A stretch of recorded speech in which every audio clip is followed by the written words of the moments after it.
How to fix Viber code not received problem. So if you want to fix Viber code not received problem, then first check your internet connection and you just need to search for your Viber application. So search for Viber and then tap and hold on to your Viber. Go for the app info. Under app info, you need to go for the notifications, and under notifications, make sure that you have turned on the notifications. So if you have turned off, then simply go and turn on, and once you've turned on the notifications, now you will receive the code.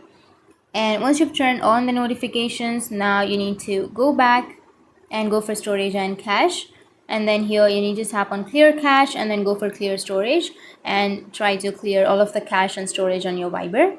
And once you've cleared that, now you need to go for the permissions, and under permissions, make sure that you have allowed everything.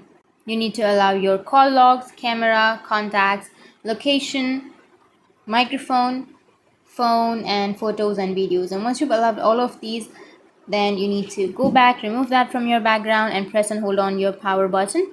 And here you will have restart option. Simply go and restart your device, and once you've restarted, you can go back to the Viber and you will receive the code.